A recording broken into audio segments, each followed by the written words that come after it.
Marinette est selon moi le pire personnage de Miraculous. Voilà, je l'ai dit. Je vais détailler mon propos et mon avis tout au long de ce podcast. Voilà, je désamorce déjà. Miraculous, c'est bien et j'aime beaucoup. Juste, j'ai du mal avec certaines choses que j'expliquerai tout au long du podcast. Bonjour à toutes et à tous, ici l'Ermite Octon, on se retrouve aujourd'hui pour, vous l'aurez compris, parler de Miraculous. Avant de continuer, si le podcast est un type de contenu que vous appréciez, n'hésitez pas à vous abonner pour soutenir la chaîne. N'hésitez pas à me suivre aussi sur Insta, ça pourrait être sympa. D'ailleurs, je sais pas si ça sera déjà fait ou pas, mais j'essaierai de changer un peu le design de mon petit personnage. Voilà, c'est l'info inutile du podcast. Bien évidemment que le podcast va spoiler l'entièreté de Miraculous. Rassurez-vous, comme pour mon podcast sur My Little Pony, pas d'images ou peu seront montrées. Et comme d'hab, vous arrêtez le podcast dès que ce que je dis est pas en accord avec où vous en êtes dans la série. Je donne un conseil, si vous n'êtes pas arrivé à la saison 5 et si vous êtes en train de regarder la 5ème saison et celle actuellement, bah c'est au cas par cas.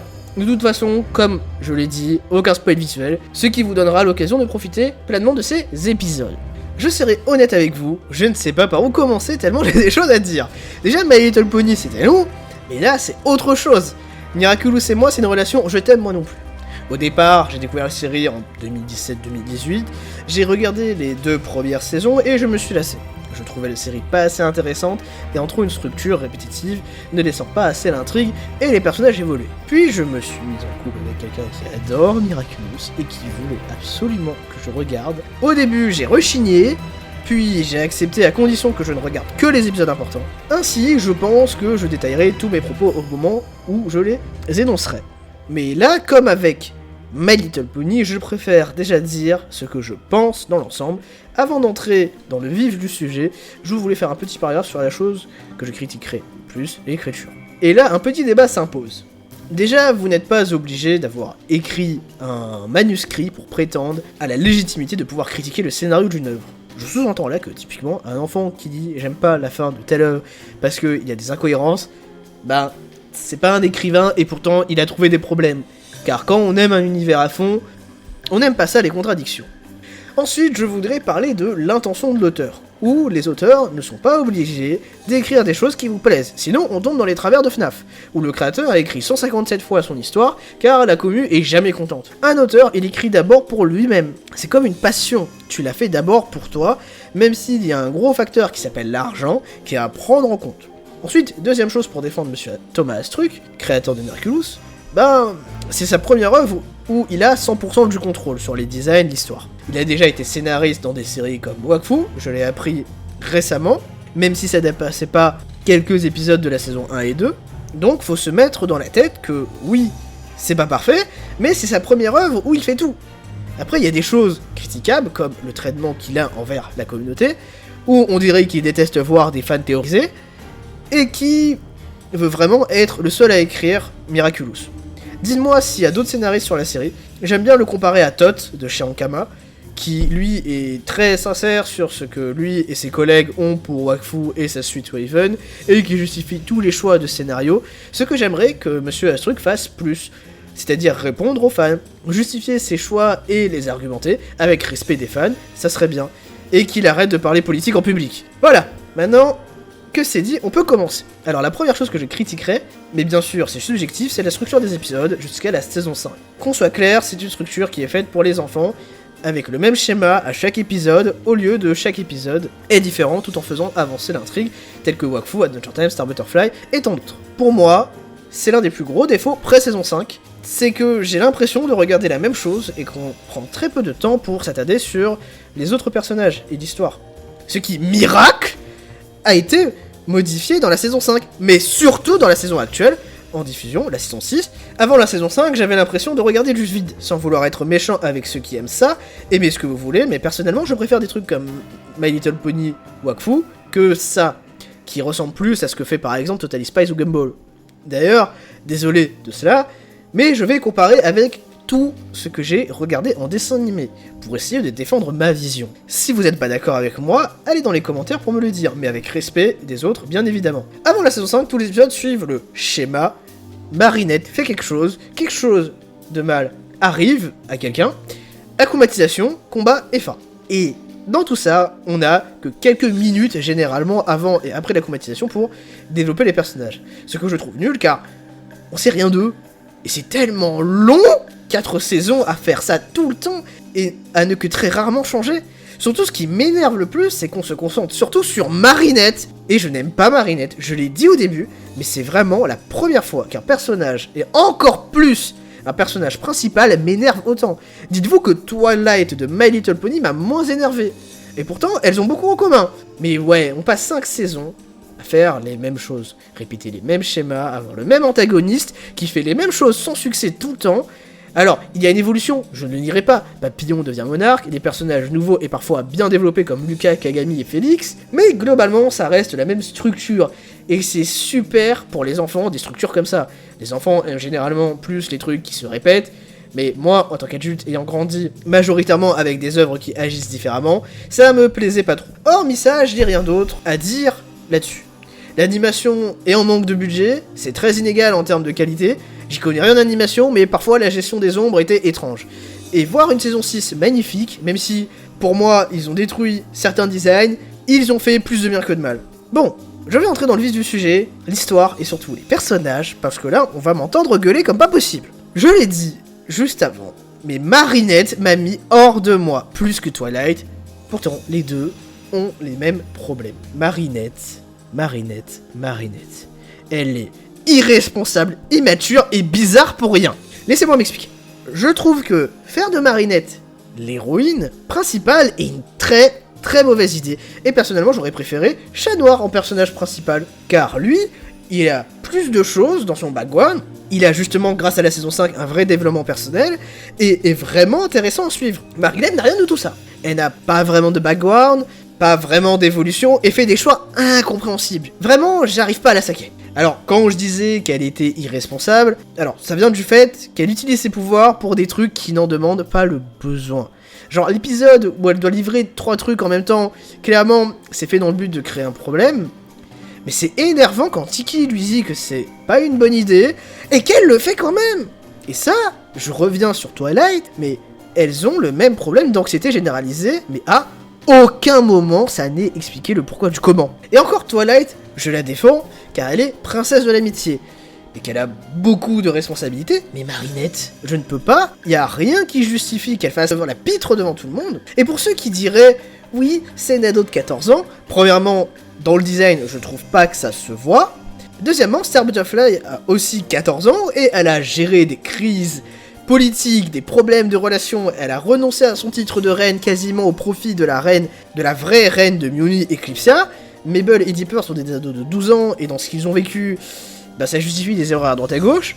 Ce qui m'insupporte de plus avec elle, c'est qu'elle ne change pas de la saison 1 à la saison 6, et c'est elle qui prend 90% du temps d'écran. Heureusement qu'il y a des épisodes où on développe un peu d'autres persos, mais le problème, c'est que c'est toujours avec Marinette à côté, qui fait l'abruti pour aucune raison, comme Twilight de MLP, n'écoute à aucun moment les autres, et part dans des délires lunaires.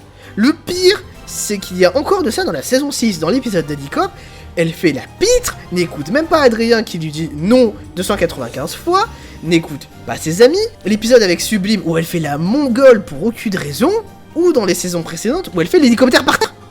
Franchement, il y en a qui diront que je suis grincheux, mais pas totalement. Par exemple, quand ils ont justifié le comportement bizarre vis-à-vis d'Adrien, en partant du principe qu'elle avait un traumatisme organisé par Chloé qui se servait de Kim, ben j'ai aimé, car on comprend pourquoi elle agit comme ça avec Adrien, on a une explication.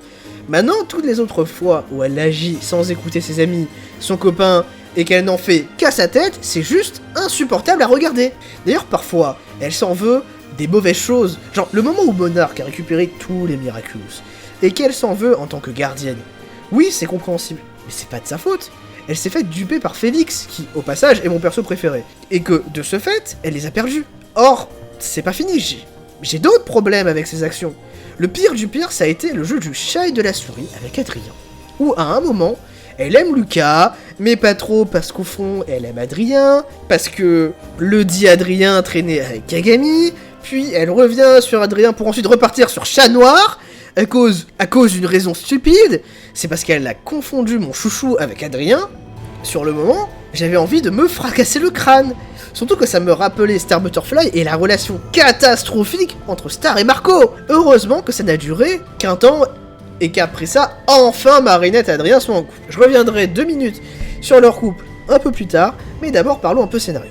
Ensuite, il y a des moments où j'ai du mal à comprendre l'écriture, et ce dans plein d'épisodes, notamment les What If. Ces épisodes où on nous montre une réalité différente ou un futur différent, je trouve personnellement que ces épisodes sont un gâchis monumental en termes d'écriture pour la suite de la série. Personnellement, j'aurais préféré que les What If ne soient pas des What If et qu'ils soient entièrement exploités dans la timeline principale. Après vérification du scénario des 2 épisodes, que j'aborderai car mon cerveau mélangeait les 2 épisodes, du fait que les 2 abordent le même thème, je peux maintenant en parler sans dire n'importe quoi. Maintenant que c'est dit, les épisodes où il est question de se révéler leur identité entre Madame Coccinelle et l'autre n'ont aucun sens. Et je dis ça majoritairement parce que la plupart du temps, juste un « et si elle n'avait pas fait ça ?» suffit pour tout détruire. Donc parlons de Chat Blanc et d'Éphémère. On commencera par ce dernier. Éphémère, épisode où Marinette décide d'enfin aller voir Chat Noir pour lui demander son identité. Elle le fait avec l'aide de Viperion pour éviter que l'identité soit connue d'autres qu'elle. Jusque-là, tout va bien. Puis, sachant que c'est Adrien derrière le masque, elle décide à son tour de lui révéler son identité secrète. Jusque-là, tout va bien. Et après, vous avez le moment où le What If ne marche pas, puisqu'il peut être évité de la manière la plus bête possible. Il aurait suffi de revenir dans le passé et de dire à l'autre abruti « Ne m'appelle pas par le même surnom que quand on est en héros », puisque c'est la raison de pourquoi, dans cette réalité, Papillon gagne. En fait, Adrien a appelé Marinette par le surnom qu'il lui donne en Chat Noir, quand ils sont en mission, et Gabriel, ayant entendu ça, a décidé de connecter ses 2 neurones pour faire le lien et comprendre que Chat Noir égale son fils. L'idée est bien, mais jouer sur une débilité comme ça, et non sur un choix émotionnel du personnage comme Chat Blanc, ça casse tout. Tu pourrais juste éviter le problème en discutant avec celui que tu es censé aimer. Enfin voilà, quoi. C'est ridicule. Maintenant, passons à Chat Blanc. Un épisode où Marinette se torche littéralement avec le concept de la responsabilité et elle utilise ses pouvoirs pour faire la livreuse chronopost, ce que Tiki lui déconseille, mais elle le fait quand même.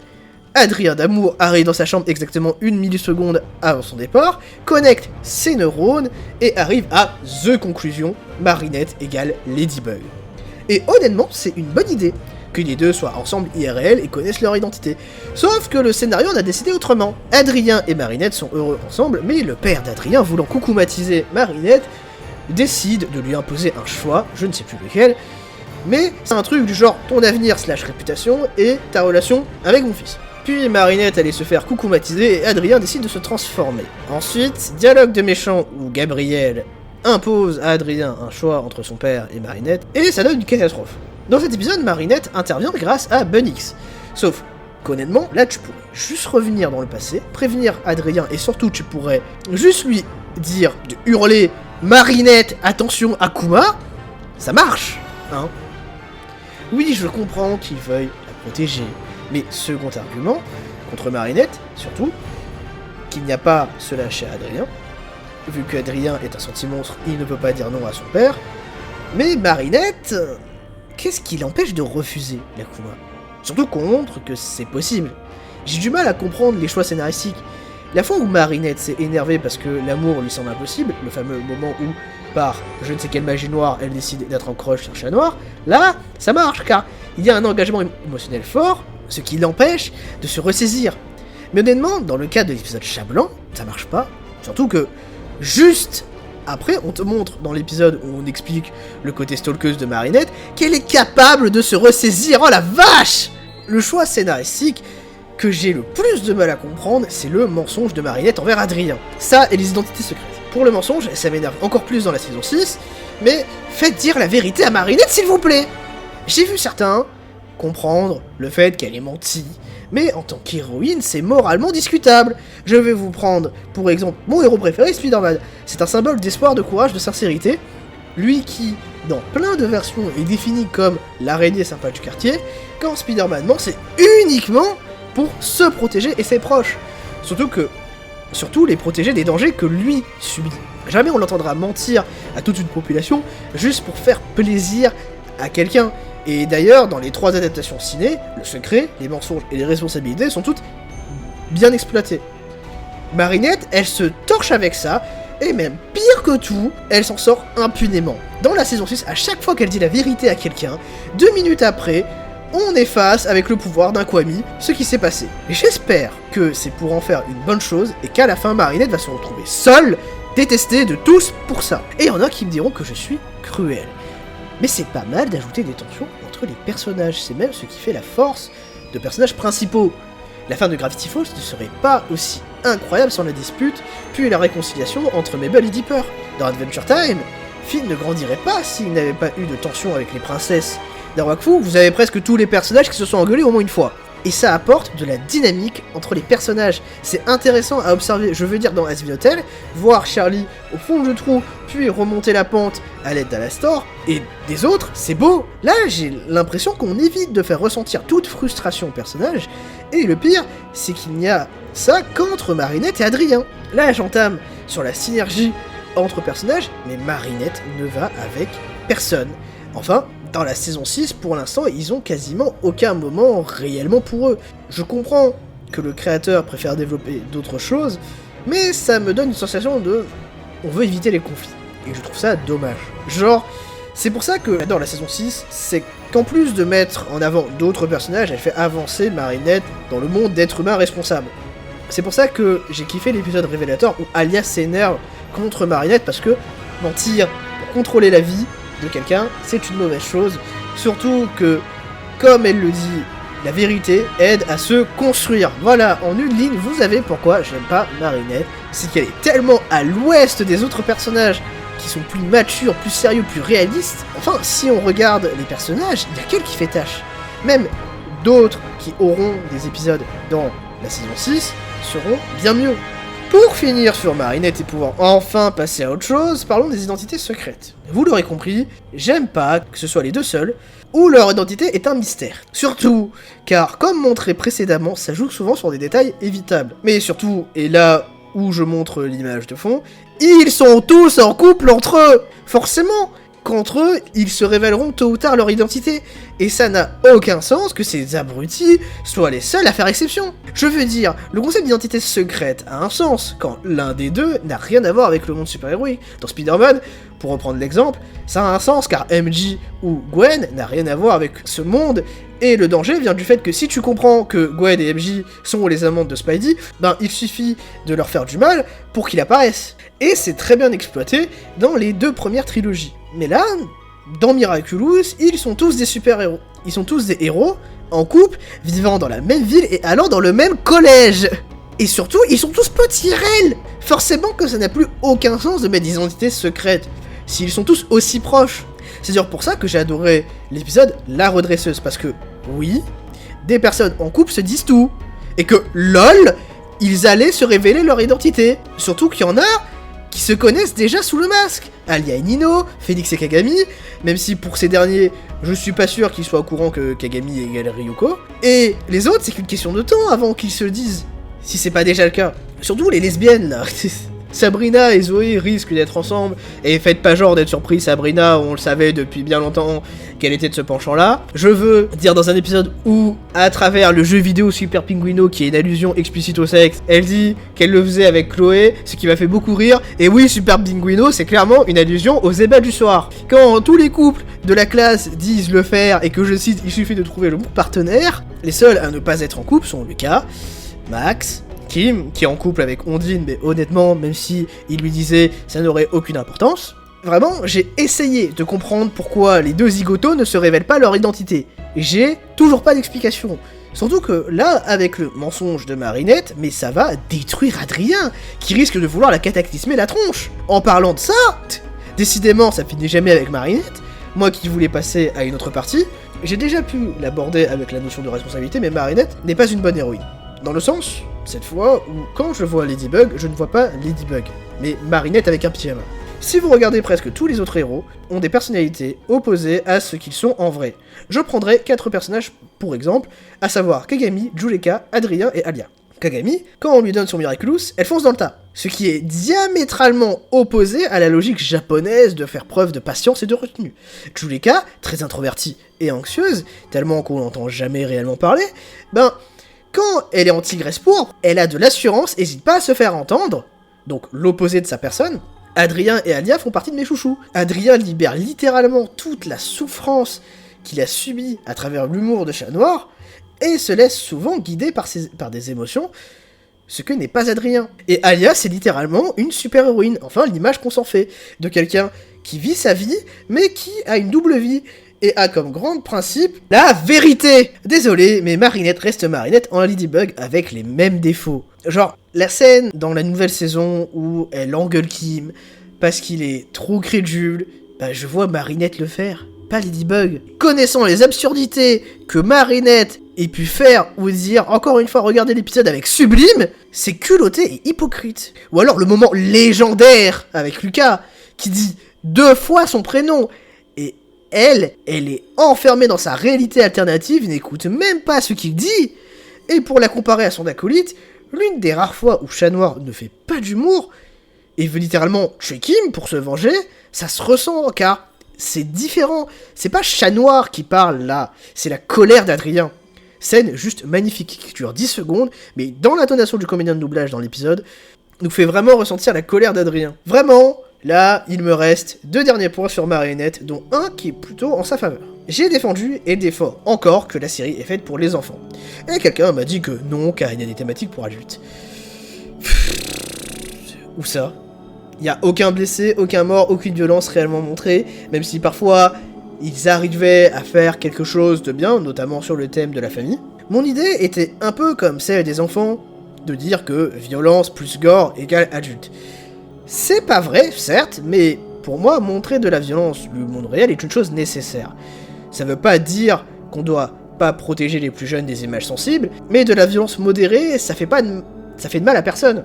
Pour elle, c'était aussi adulte, et cette personne m'a sorti 2 exemples majeurs. Le premier était dans le combat final où Marinette veut cataclysmer Gabriel sachant que c'est le père d'Adrien, sauf que la scène est pas marquante. Je vois juste Marinette utiliser le cataclysme. Comparons avec la scène mentionnée avant, avec Adrien voulant faire la même chose pour se venger. Là, ça marche, car lui, qui est blagueur et gentil, se met à s'énerver et le menace littéralement de mort. En comparaison, Marinette, elle bourrinait juste dans le vide. Le second argument voulait justifier le comportement de Marinette parce qu'elle a été harcelée par Chloé. Juste le harcèlement, je le vois pas. Moi, l'image que je me fais du harcèlement, c'est des moqueries, des brimades, des insultes, et pas des petites insultes, mais des trucs vénères. De la torture, parfois. Ceux qui s'y connaissent remarqueront que c'est beaucoup le harcèlement aux États-Unis et au Japon, le fameux Ijime, que je ne souhaite à personne de vivre. Marinette, elle s'est juste fait accuser à tort, et là, on entre dans le moment où, pour une fois, je la défends. C'est quoi ce monde ? Je veux dire, une élève arrive une fois dans ton bureau, soit elle arrive pas à se défendre, soit tu la sanctionnes, ou essaye de la comprendre. Mais quand ça arrive 20 fois, le proviseur il faisait quoi ? Et j'en vois déjà certains... Oui, j'ai vu les épisodes où le père de Chloé le menace de le faire perdre son travail. Oui, mais ça change pas le fond de la personne. Je suis désolé, mais faut être une horrible personne pour d'abord penser à soi, au lieu de penser à des élèves en souffrance. Et même, pourquoi Marinette n'en parlait pas à ses parents ? Et ses parents, pourquoi ils n'ont rien fait ? Pourquoi la justice n'a rien fait ? C'est quoi cet univers rempli d'adolescents plus matures et sérieux que des adultes ? Mais vraiment ! D'ailleurs, je balance ça. Mais en plus, on est d'accord que la mère de Marinette est au chômage. Sincèrement, même en regardant tous les épisodes, elle fait quoi comme travail ? À part la boulangerie, parce que, justement, si c'est pas la boulangerie, elle a pas de taf. On l'a jamais vu faire autre chose. Bon, je vais me calmer. Maintenant, on passe à l'avant-dernière partie. Maintenant, j'aimerais parler de la saison 5 et 6, et surtout des personnages secondaires que j'aime 1000 fois plus que Marinette. Je vous montre une tier list que j'ai faite en classant les personnages, je détaillerai leur place, et pourquoi je les aime tant. Les 2 méchants, ils seront un... Félix, il est un sentimonstre qui veut leur libération, qui est un personnage rusé, manipulateur, sa personnalité est géniale, sa relation avec Agami, j'attends d'en voir plus, lui ça a été un coup de cœur, tout l'inverse de Marinette en gros, dès son introduction. Tout m'a fait plaisir, car on montre son côté vicieux et protecteur de ses proches. Il ne veut pas faire de mal, mais sert d'abord ses intérêts. Sa transformation en Argos plus sa danse qui va super bien avec son personnage, pas comme quand c'était son oncle, j'ai tout aimé. D'ailleurs, le moment où il kidnappe Kagami et Adrien, car ils sont comme lui, j'ai kiffé l'épisode comme jamais. Petite mage, je viens de terminer l'épisode dédié à lui et Kagami. L'épisode est bien, je l'ai bien apprécié, et il forme un beau couple avec elle. Adrien est un marmaille traumatisé par la perte de son père et de sa mère. Même s'il ne le sait pas, c'est un sentimonstre et son père était monarque et lui il est vivant. S'intéresse à ses amis, les écoute. D'ailleurs, il a une superbe relation avec son commis Plague. Je l'adore quand il est en chat noir. Il est encore plus attachant dans la saison 5 et 6 où on met vraiment en avant ses états d'âme. Surtout dans la saison actuelle où il n'y a plus personne pour le contrôler. D'ailleurs, dans l'épisode avec Kagami et Félix, j'ai adoré le fait qu'il veuille faire des efforts pour montrer son amour à Marinette. Il est vraiment trop chou, il me faisait un peu de la peine quand il arrivait avec ses cadeaux ratés où on aurait dit un enfant tristouné. Alia, c'est littéralement l'archétype de la fanboy de super-héros, qui est 1000 fois mieux que Marinette. Non seulement elle a conscience de la responsabilité que c'est d'être une héroïne, en plus de cela, elle apporte beaucoup d'importance à la vérité, je l'ai déjà dit. Je me répéterai pas, car je pense avoir assez dit de bien d'elle par rapport à Marinette. Franchement, Alia, elle est géniale, et c'est une très belle fille en plus. Ensuite, il y a Plague et Tiki, que je kiffe. Tiki est une bonne amie pour Marinette, en plus d'être une conseillère sur son rôle de gardien et d'héroïne, c'est un perso très, très mignon à suivre. Et Plague, c'est littéralement mon perso préféré avant Félix. Il est extrêmement drôle, c'est un superbe ami pour Adrien. À ce sujet, je trouve ça dommage que pour la saison actuelle, il soit un peu mis au placard comme pilier d'Adrien au profit de Marinette. Car ouais, la relation entre Plague et Adrien est plus profonde que celle entre Marinette et ce dernier. Marinette, elle stalkait Adrien. Et Adrien, pendant longtemps, la voyait juste comme une camarade de classe. Plague, il a toujours été là pour lui, le motivant à lutter contre l'influence néfaste de son père, lui faisant toujours une bonne blague pour le remonter le moral, et étant très attaché à son porteur. La relation qu'ils ont est très, voire trop fraternelle. Le moment où Adrien ne veut plus jouer les héros et déprime, c'est mignon et drôle de voir Plague lui balancer la bague à la figure en tentant de lui remonter le moral. Du coup, j'ai du mal à comprendre pourquoi le changer au profit de Marinette, alors que, selon moi, Plague est le plus grand pilier d'Adrien. Kagami et Lucas sont mes besties, avec d'autres persos comme Chloé, et oui, je parlerai d'elle. Kagami, elle est superbe et elle est bien développée. L'un des persos les plus développés de la série. Elle est une bonne amie de Marinette, une bonne amie pour Adrien, et une bonne amante pour Félix. Tous les épisodes sur elle sont cool, et j'ai rien à dire d'autre, si ce n'est que l'épisode de la saison actuelle confirme littéralement ce que je disais sur Ryuko. Et ça, double personnalité. La voir s'énerver de cette manière contre sa mère, c'est plaisant. Et avec elle, ils ont atteint un plafond de verre. Il n'y a plus rien à faire avec le personnage. En tout cas, je vois pas ce qu'il pourrait développer d'autre. Lucas est parfait, et c'est le but du perso. Contrairement à ce que certains disent, je pense pas que le montrer s'énerver contre Marinette montre une imperfection, car la raison de sa colère est compréhensible. Justifiable, même si un peu suspecte. Personnellement, je comprends les gens qui disent qu'il s'est énervé parce qu'il a vu en Marinette quelqu'un incapable de se gérer émotionnellement. Mais moi, je comprends surtout qu'il est suspect. Enfin, s'énerver comme ça en disant qu'il a des infos qu'elle n'a pas, ça me laisse sous-entendre que lui deviendra potentiellement un danger. Pour qui, je sais pas, mais pour quelqu'un. Lui, il est très développé, et je veux dire, on sait que son père est parti acheter du lait, juste ça c'est banger comme origin story.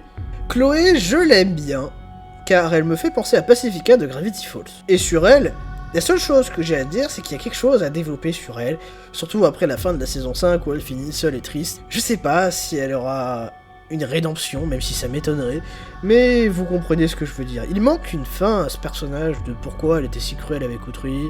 Oui, à cause de sa mère, mais on peut creuser encore plus, un personnage incomplet. J'ai hâte de la revoir. Nathalie, j'aime juste son rôle de mère d'Adrien, et j'aime beaucoup le moment où elle s'opposait avec force et tact à Gabriel, c'était impressionnant à voir. Autre personnage féminin ayant montré sa force de gorille, c'est Ondine dans l'épisode avec Kim, que j'ai adoré juste pour ça. Honnêtement, j'ai cru qu'elle allait le frapper. Franchement, c'était surprenant à voir. Au sujet de cet épisode, j'ai pas apprécié comment le scénario allait. Je veux dire, moi dans ma tête, Kim allait comprendre que peut-être il y avait un piège dans le fait d'embrasser Ondine sous sa forme acclimatisée, qu'il allait risquer sa vie sous forme non transformée pour elle et lui montrer son amour en comprenant sa bêtise. Sauf que, vu qu'on avait besoin du pouvoir du singe, on passe de Kim doit apprendre de sa bêtise à Marinette l'engueule comme un enfant de 4 ans, ce que je trouve rabaissant pour Kim. Du fait que, oui, le personnage est fait pour être bête, pour être l'idiot de la bande et faire rire le public. Cependant, c'est pas une raison pour en faire un attardé absolu incapable de connecter ses deux neurones. Par exemple, Steve, dans la trilogie des Contes d'Arcadia, il se rend compte quand il a tort, alors que c'est lui aussi un personnage bête fait pour rire essentiellement. Voilà.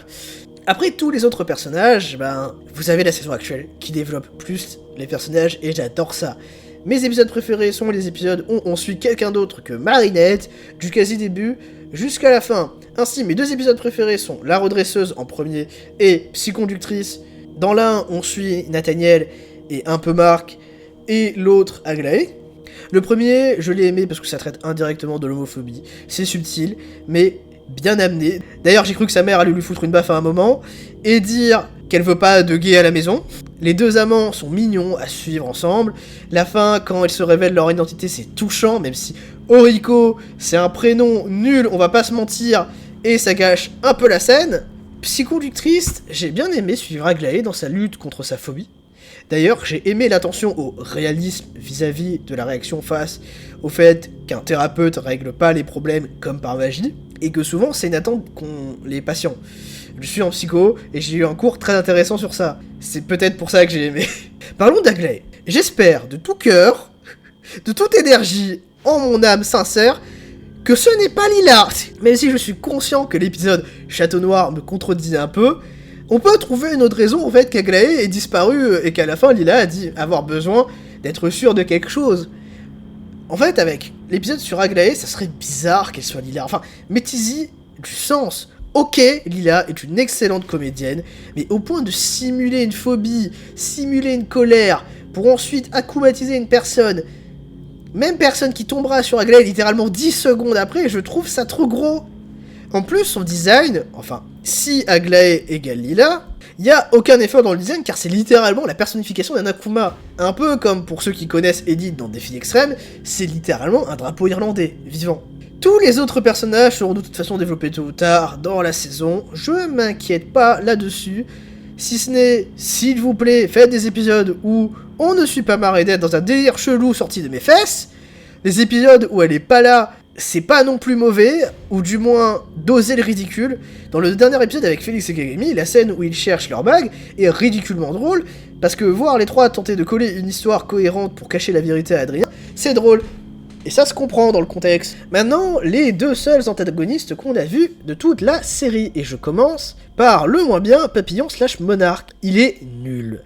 Du moins, ce qu'ils en ont fait. Son background est super. La raison de pourquoi il fait ça tient la route. Mais pas ce qu'il faut. Mais avant la 5ème saison, il a 2 de QI. Aucun de ses plans ne marche. Et on passe 4 saisons avec le fameux schéma akumatisé combat fin, qui change beaucoup dès la 5ème saison.